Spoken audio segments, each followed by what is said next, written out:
ñu jógee ci suñu réunion comité directeur muy instance bi nga xam ne moom moo jiite parti LDR Yeesal ñoo ngi doon réunion ci kaw waxtaan nañ suñu biir ba am na lu ñu tënk li ñu tàmbalee mooy parti bi ni muy doxee li ci ëppoon solo tey mooy tournée bi nga xam ne mat na weer ñu def ko ci bitim réew dem Canada bi ñu demee Canada ñu dem Toronto dem Montréal dem Ottawa demoon aussi États-Unis particulièrement New York ak Washington ensuite ñëw Paris fu ñu dem nag daje nañu ak banxaasu parti bi nga xam ne ñoo nekk foofu waxtaan ak ñoom diisoo ak ñoom saafonte ak ñoom ñaax leen gën leen a dëgëral gën leen a samp waaye tamit waxtaan nañu ak suñu mbokk sénégalais yi nga xam ne ñoo ngi dëkk ci dëkk yooyu ñi ëpp ci ñoom ci mbokk sénégalais yooyu ñu ngi commencé décourager ci nguuru Diomaye Sonko waxtaan nañ ak ñoom te ñu bare bari ñu nga xam ne ñoom ñoo leen faloon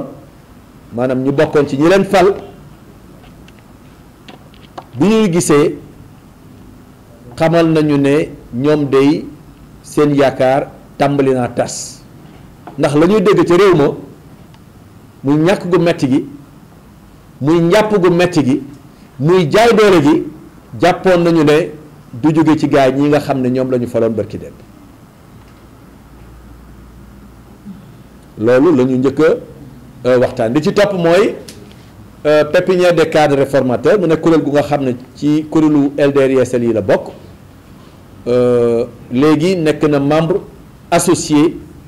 ci mbootaay gi nga xam ne moo ëmb xale yu libéraux yu nekk ci àdduna bi yépp ñu ngi doon tasante Bosnie yaakaar naa Bosnie la ñu doon tasanteel ba ñu demee pépinière boobu des cadres réformateurs bokk ci kuréel yi nga xam ne ñoo ŋànk suñu parti léegi jàppee nañ ko comme membre associé ci kuréel boobu mu nekk lu nga xam ne lu am solo la ndax xam ngeen ne suñu parti LDR Yeesal parti la bu nga xam ne wirdu politique am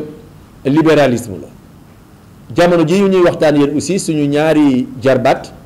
bokk ci kuréelu FGR muy fédération des jeunesses réformatrices muy suñu sœur Thiané Diouf ak suñu frère Mademba Gaye ñu ngi Abidjan bokk ci benn formation bu nga xam ne PIPA moo ko fay def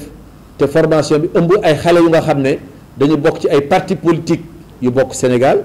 mais aussi dañoo bokk ci ay parti politique yu nga xam ne dañoo jógee fu mel ne Côte d'Ivoire fu mel ne Togo fu mel ne Bénin fu mel ne Burkina Faso ngir ñu leen di jàngal xam-xam waxtaan nañu aussi ci wàllu dialogue bi nga xam ne président de la République moo ko woote mu nekk lu nga xam ne yi tamit fi la ko fekk ndax édition yi njëkk am président Macky Sall moo ko institutionnalisé woon ne ñaar fukki fan ak juróom-ñetti ci weeru de mai bu nekk kuréelu politique yi dañuy def dialogue politique donc moom bi mu ñëwee mu wéyal loolu bi ñu ci wooyee nag sunu parti waxtaan na ci waxtaanu am solo waaye ñi nga xam ne ñoom ñoo ëpp ci parti bi dañoo dogal ne ñoom dañuy dem wuy ji bokki ci ndaje moom nga xam ne moom la ñuy wax dialogue politique wala dialogue national li tax tamit mooy ñun suñu parti bi ñu ko sosee ba léegi muy depuis 2016 musuñu fi woote dialogue politique te demuñu moo tax tey jam ñu ne pour garder suñu cohérence dañuy dem ci dialogue politique bii nga xam ne moom la ñuy sumb waaye nag demuñu fa ngir compromission demuñu fa yi tamit ngir faire valoir loolu mooy demuñu fa pour waxtaan pour deal pour dugg ci lenn lu nga xam ne war ñu si dugg parce que ñun ci kujje gi lañ bokk te fi lañ fa séenee des demuñu fa aussi ngir di may ñi nga xam ne ñoom ñoo jiitu ñuy wéyale lenn lu nga xam ne bokkul ak suñu ngëm-ngëm dañ ñoo woo nañu dañuy waxtaan ci parrainage am nañ ci ay xalaat ci mode de scrutin bi am nañ ci ay xalaat financement des partis politiques am nañ ci ay xalaat autorité bi nga xam ne moo war a organiser élection yi am nañ ci ay xalaat rationalisation des partis politiques am nañ ci xalaat rationalisation du calendrier républicain am nañ ci xalaat daañu yóbbu suñuy xalaat te xalaat yi ñun ni ñu ko gisee mooy xalaat la yu nga xam dafay jëmbat dafay suuxat démocratie suñu demee nag ñu bëgg ñoo wax loolu lu nga xam ne bokku ci lu jëm ci nañu changer régime bi jël nguur gi dénk ko premier ministre loolu LDR sax du ci ànd ku bëgg a changer nature nguur gi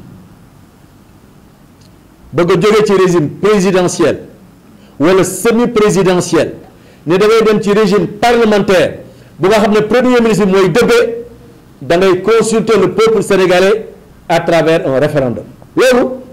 kenn mënu ko régler sax assemblée nationale sàkkatuma la ak ci dialogue te bu ñu bëggee wax loolu nun duñu ci ànd waaye leneen lu ñu wax ngir xóotal démocratie ngir jëmbat démocratie loolu mën nañoo dem waxe ci suñu xalaat am na ñu naan ñu waru leen a dem ndax Ousmane Sonko mosu leen ko woo dialogue bu ñëw mais Ousmane Sonko du ñu ñoom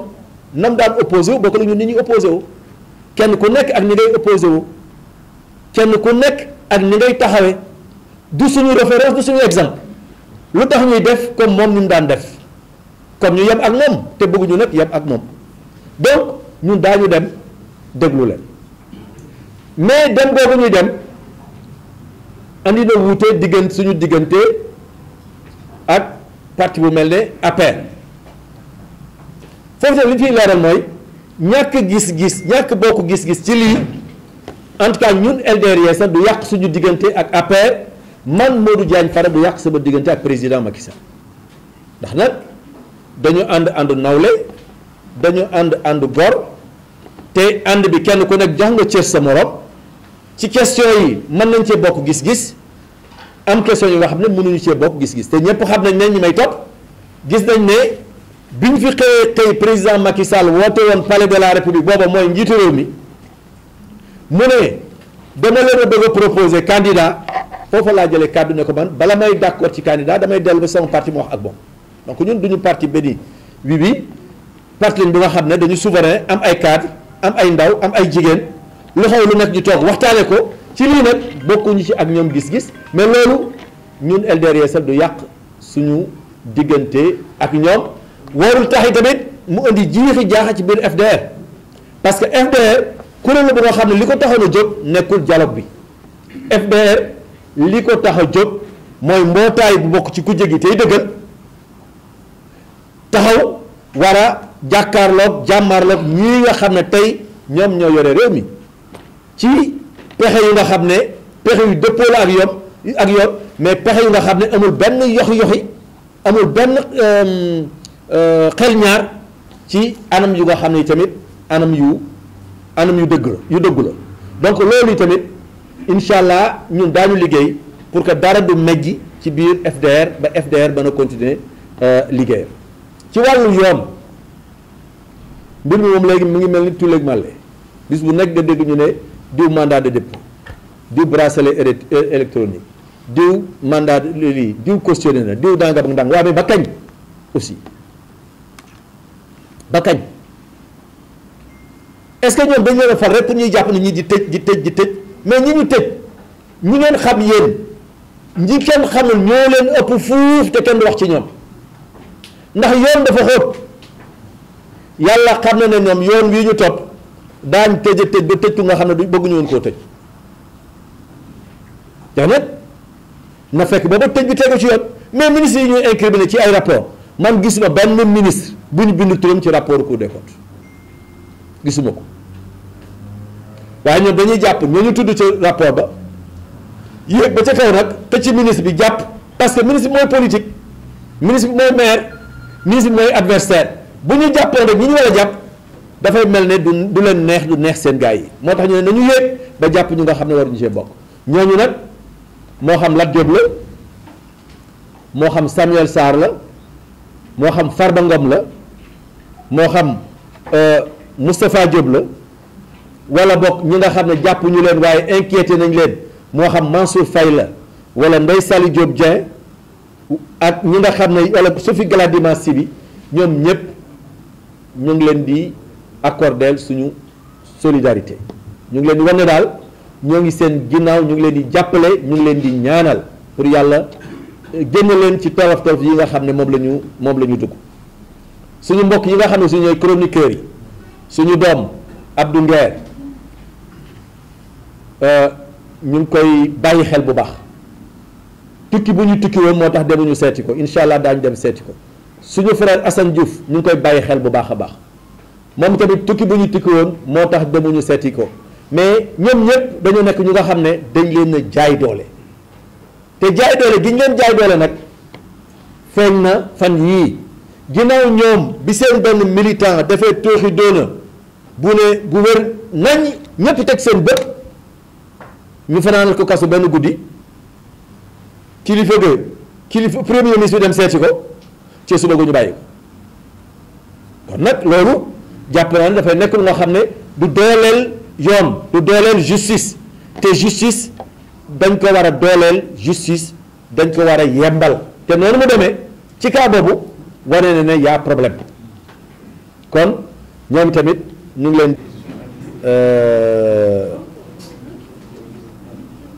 mooy conseiller monsieur le président de la république bi génn wax ne ñoom dañu am ay préoccupations ci renforcement pouvoir premier ministre li mu wax amul solo parce que li mu wax amul solo mooy su waxee ne dañuy renforcer maanaam dañuy permettre premier ministre léegi muy jiite ay conseil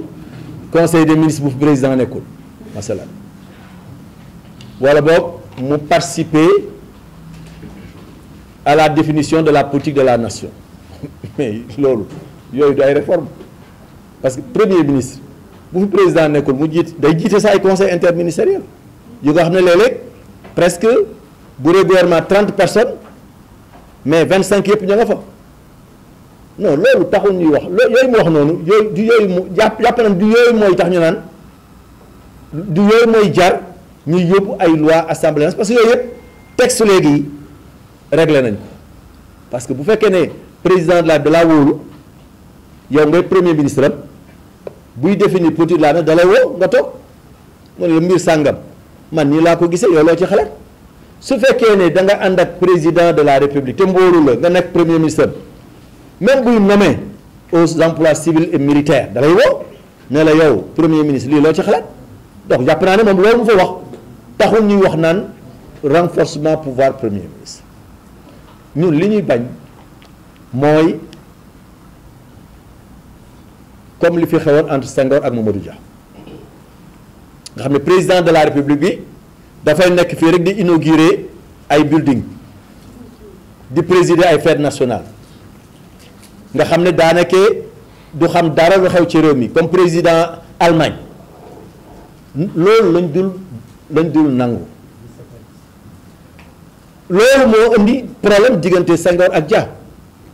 jaaroon nañ fi ci la ñu fal muy président de la république kuy am légitimité rek ci légitimité président de la République ko war a tirer wala boog bu ñu bëggee maintenant léegi inverser yëf yi indi le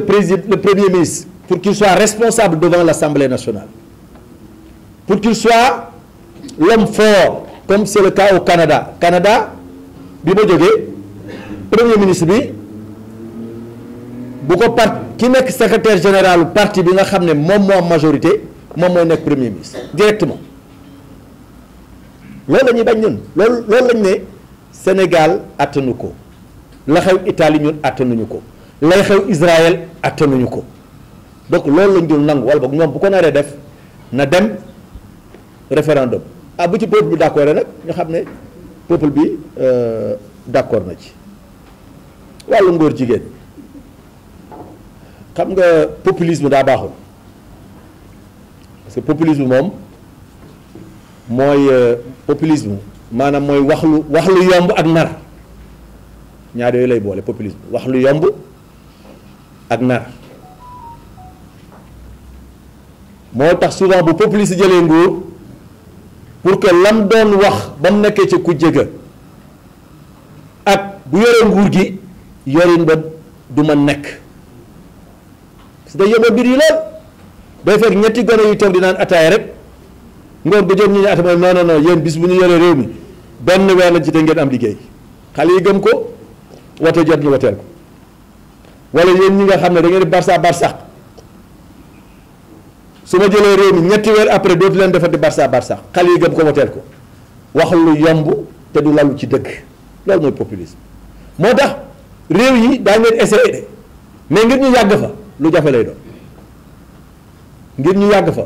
lu jafe lay doon parce que ils sont rapidement rattrapés par leurs promesses donc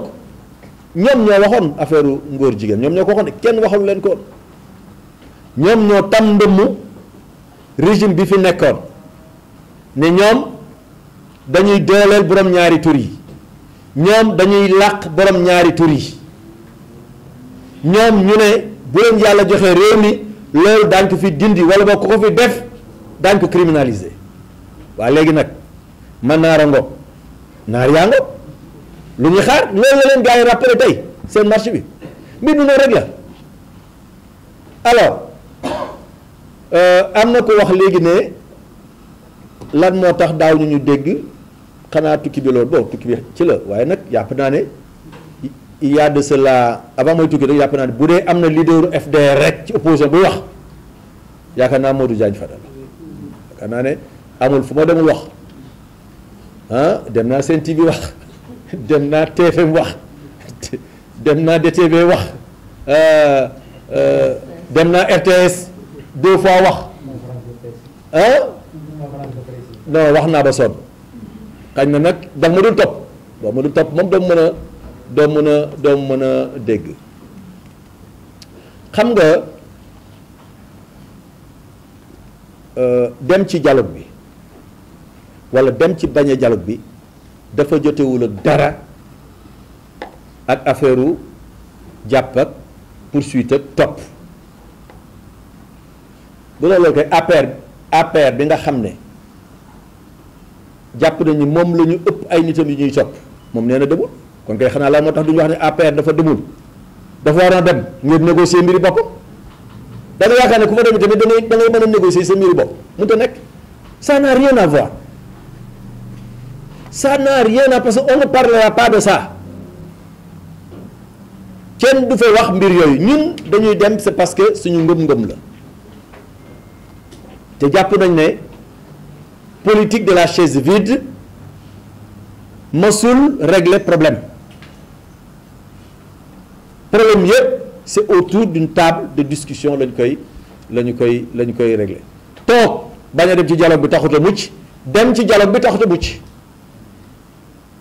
te jàpp naa ne kenn jëlul position en fonction de ça non ñun non xam nga président de la République moom mënul transmettre le pouvoir à un premier ministre mënut a nekk impossible xanaa mu démissionné su démissionné nag ñu def élection présidentielle anticipée premier ministre am présenté wu su gagné mooy président de la République loolu rek boobu yoon rek moo fi nekk mais am na lu nga xam ne tey moom bu ko bindoon ci référendum sax ne damaa bëgg ngeen jël pouvoir yi ngeen jox ko premier ministre sénégalais yi duñ ko def parce que nag ki nga xam ne moom la ñuy fal au suffrage universel kooku pouvoir am mënul jóge lu dul ci nit ñi xanaa mu indi fii système ba am États-Unis nga xam ne président bi ak vice président bi dañ leen di falandoo au suffrage universel su boobaa su président nekkatul mën nañoo bañ a delluwaat ci élection ñu ne kon vice président bi am na légitimité parce que ticket la ñu fal mais moom fii fal ñu fi ticket benn nit lañu fi fal te nit bi ñu fi fal Bassirou Diomaye Faye la tudd bu ko neexee nag mu ne man doyal naa ci nguur gi wala man bàyyi naa kon yow nañ organiser ay élection bu monsieur Sonko jàllee moom mooy nekk président la mais mënuñu jël rek par un jeu de mots par une réécriture de la constitution jël pouvoir yi président parce que kenn mënul légiférer parce que kenn du légiférer parce que ñaar ñi ñoo fi nekk Diomaye ak Sonko booy légiférer da ngay légiférer pour l'histoire da ngay légiférer pour lu nga xam ne bu premier bi mu tuddee Ousmane Sonko wala mu tudd Saliou Diouf wala mu tudd Binta Ndiogou ñoo yem donc jàpp naa ne loolu noonu la war a doxe bon question bu bi yaakaar naa tontu nañ ci Benno Bokk Yaakaar moom yaa koy tudd ba léegi waaye amatul Benno Bokk Yaakaar moom bañ ko tasee yàgg na ba nguur gi daanoo lañ ko tas diggante bi Takku Wallu Sénégal sax am na fi Takku Wallu Sénégal ñi ci bokkoon woon ñu bokk Benno Bokk Yaakaar APR aussi comme ni ma ko waxee sànq parti la ñun suñu bokk APR suñu parti bopp lañ ma sa yor bu ñu wax dëgg yàlla ànd nañu bokk réew mi ànd nañu yore réew mi lu mat juróomi at parce que man tamit ñu fàttali ko président Macky Sall yor na réew mi fukki at ak ñaar mais ñun juróomi at yi la ñu ànd juróom-ñaari at yu njëkk yi ànduñu woon man ñun ak ñoom donc jàpp naa ne position bi ñu nekk ñoom seen position parti respecté nañ ko nous respectons la position de l'Alliance pour la République mais aussi et ils l'ont dit eux aussi ils respectent notre position de participer au dialogue et que bu kenn jéem a tam sa morom ndëmm kenn ku nekk rek defal li la doy et kenn ku nekk yi tamit taxawal taxawaay bi nga xam ne moom nga war a taxaw maintenant après nag bu ñu duggee ci dialogue bi gis fi lu ñu xam dañuy kon ne waxtaan mais bu ñu fi gisee lu ñu xam dañuy taxawaat ne loolu tamit moom na leer ci mboolem ñi nga xam ne ñoom la ñuy bokkal liggéey bi lii rek laa doon bañ nag tu as écrit que j'ai reçu aussi nous avons décidé de participer au dialogue par principe parce que nous avons participé à tous les dialogues et la journée nationale du dialogue aussi a été instituée par le régime auquel nous avons appartenu. Les questions qui sont à discuter aussi sont des questions qui nous intéressent, nous, LDR-ISN. C'est le parrainage, le système de parrainage, c'est le financement des partis politiques, c'est l'autorité chargée de gérer les élections, c'est la rationalisation du calendrier républicain, la rationalisation des partis politiques, etc. Y participer, c'est participer à la définition des règles du jeu. C'est un jeu auquel nous devons prendre part. Quand on définit les règles du jeu, nous devons être là pour ne pas être lésés. Et c'est la raison pour laquelle nous avons pensé que notre participation est importante et nous allons participer. Maintenant, nos alliés de l'APR, nous respectons leur position et je pense aussi que l'APR respecte notre position. Nous sommes en désaccord sur ce point précis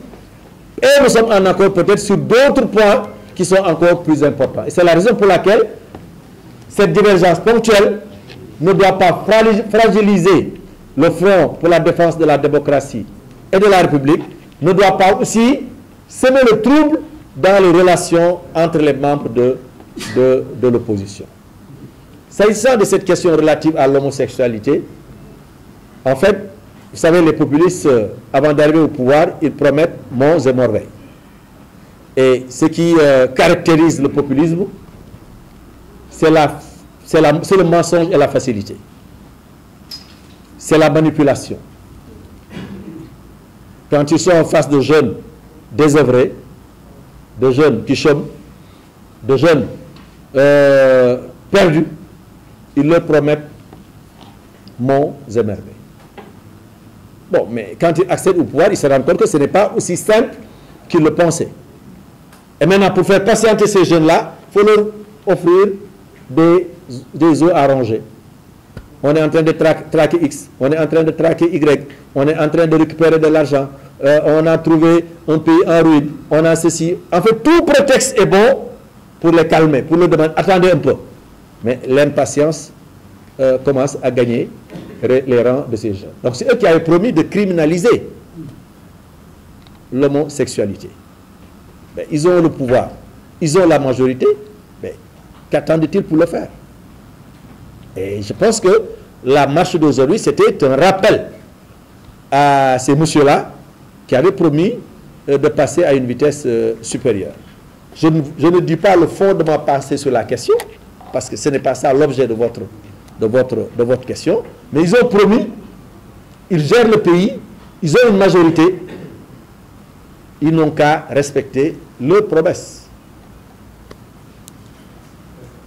Merci. Jërë ngeen jëf.